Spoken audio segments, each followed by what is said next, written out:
is the one I've been excited about for the longest time because it's going to be the first video that shows a sort of full transformation, or as much as we're going to have for quite a long time. And we are going to... Are you off your bike ride? Just a break while Elliot goes off for his bike ride.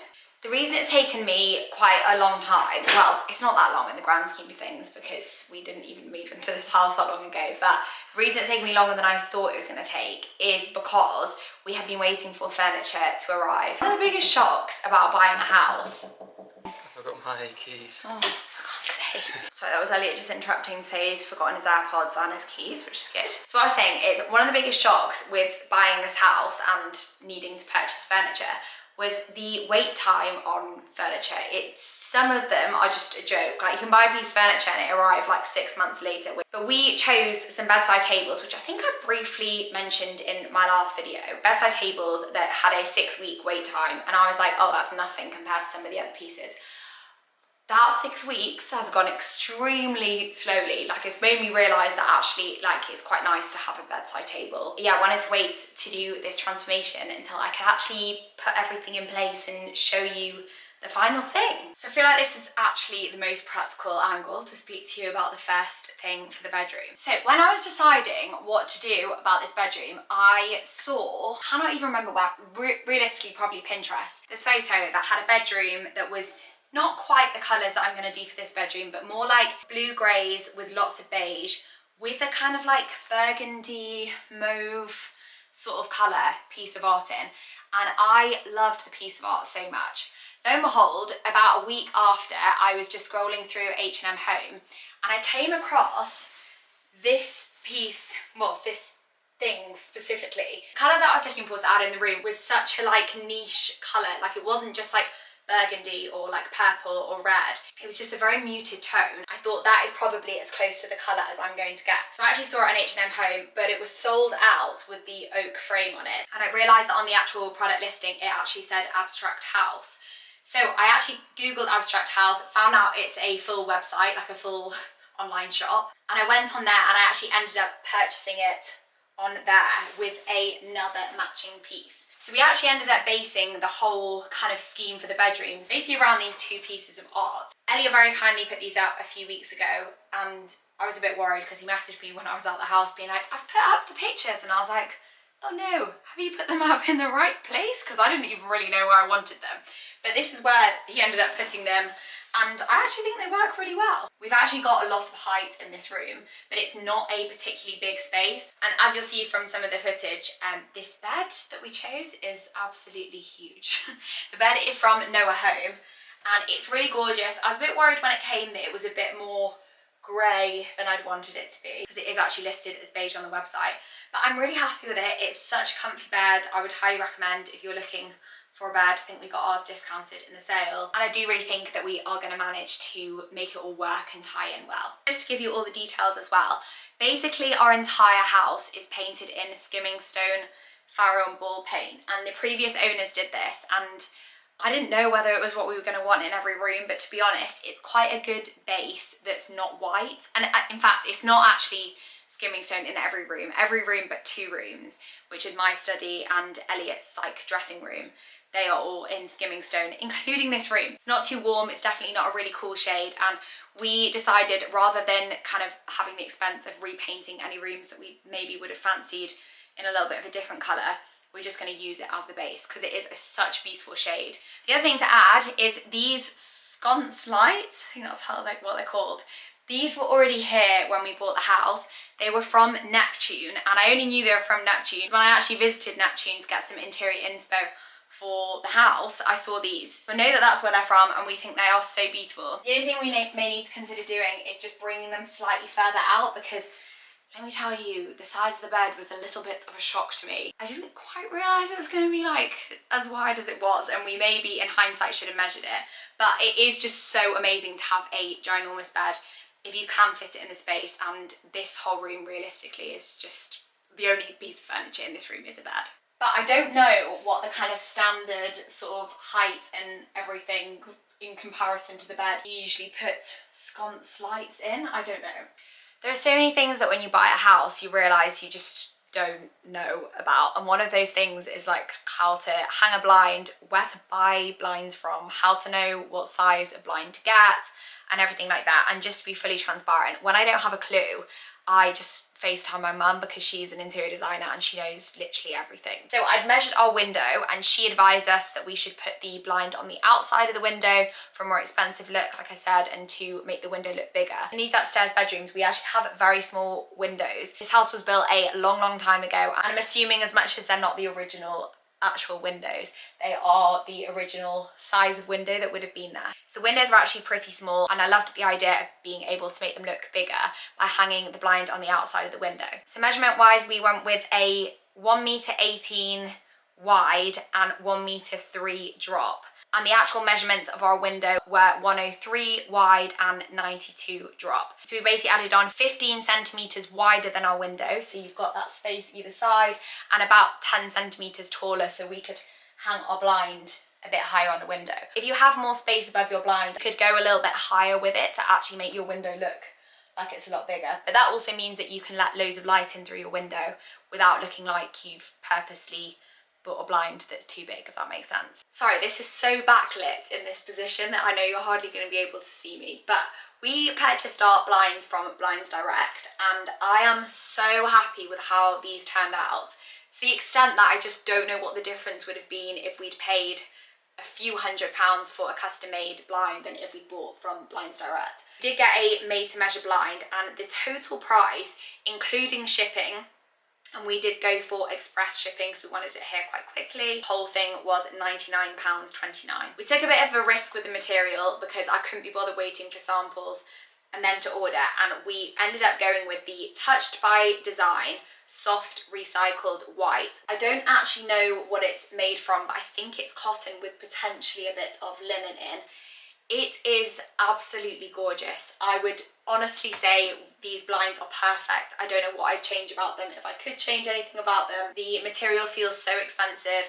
It's the perfect shade of just slightly off-white. I love that it's a recycled material as well, and I'm just so happy with them. I really couldn't recommend them enough, and we will absolutely be purchasing, more blinds and potentially curtains as well from Blinds Direct for other rooms of the house. Just to add, we went for the blackout lining as well. Apologies for how dark it is. This room really doesn't get the best light at this time of day, but this is the material up close. You can see vaguely that it's a recycled material that's just got slight, I guess, like little specks in, but I think it makes it look just a little bit more rustic. And yeah, it really is gorgeous. And just to add as well, this is a Roman blind.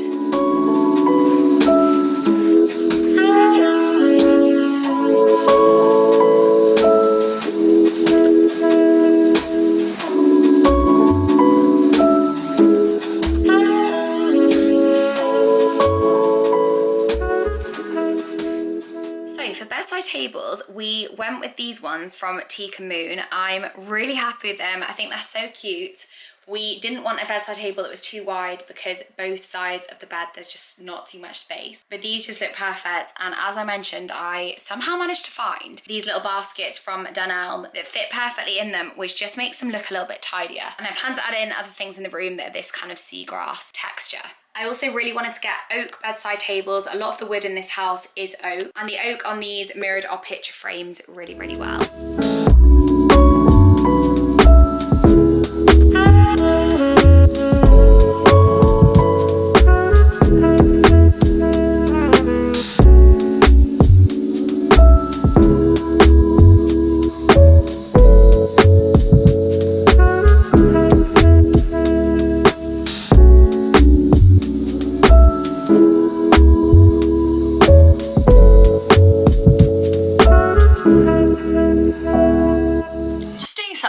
Never ever thought that I would do, which is steaming the sheets, because I wanted to look as beautiful and perfect for the before and after pictures and videos and things.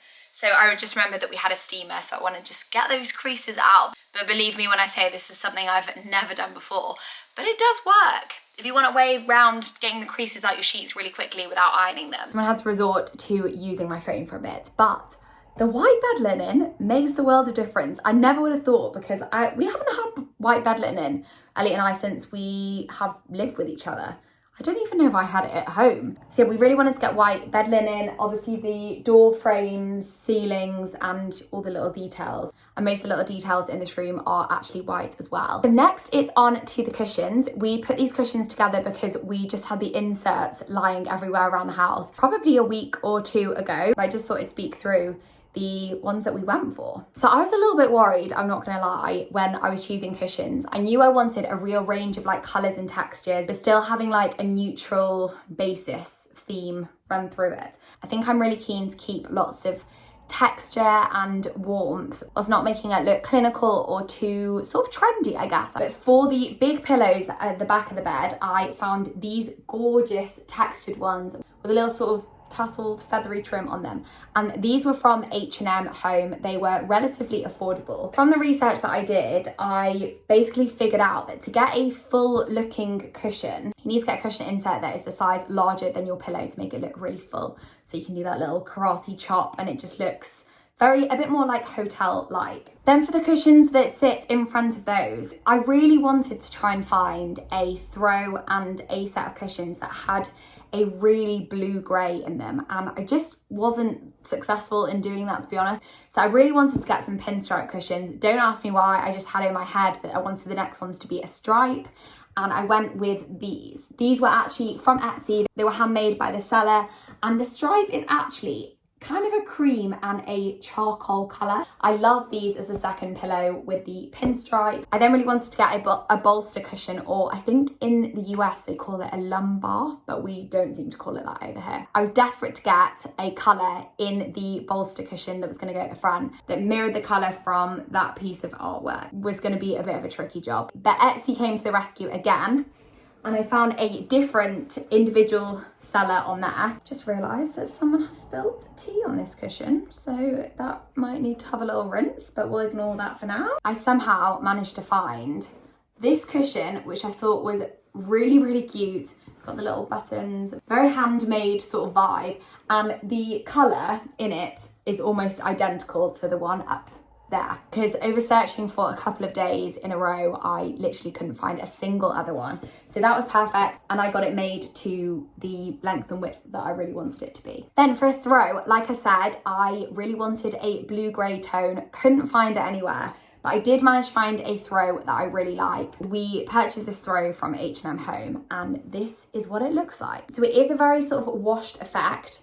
It's undoubtedly a gorgeous throw, feels very expensive and everything like that. So it does actually match the stripe in these cushions really well.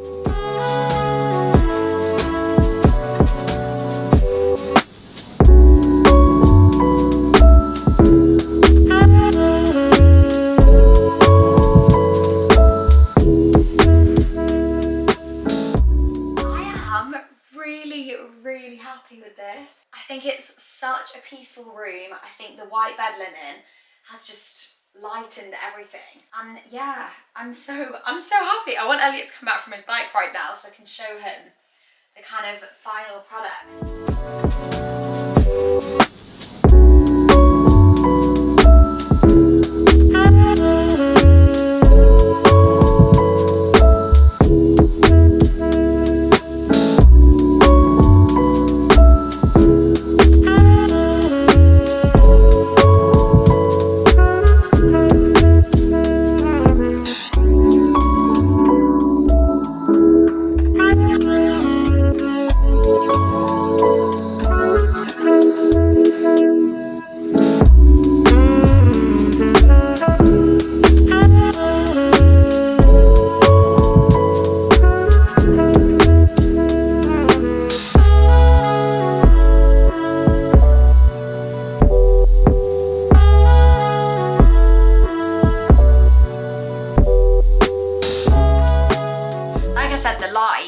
Not that good in this room, like really at any time of day. It's the darkest room in the house by far, so it's a little bit more difficult to capture, but I'm so happy with how it looks. Our whole goal was to create a calming space that's not too sort of trend driven, had a combination of more classic and modern styles, felt really, really fresh but warm at the same time, and I think we've done a pretty good job for the first room. A couple of things that we still have to do in sections that I haven't quite showed you. Elliot insists that we have a TV in the bedroom, which to be fair, on the odd Sunday morning or at night time or something when we fancy coming up and just watching something in bed, it is quite nice. But the one that we've got in here is a little bit on the large side, but we've had plenty of talks about that, and I've realised that he is not willing to compromise on TV size. But he has said, rather than this horrible black glass TV stand, we can actually get a bracket to put it on the wall, which I'm a little bit happier with.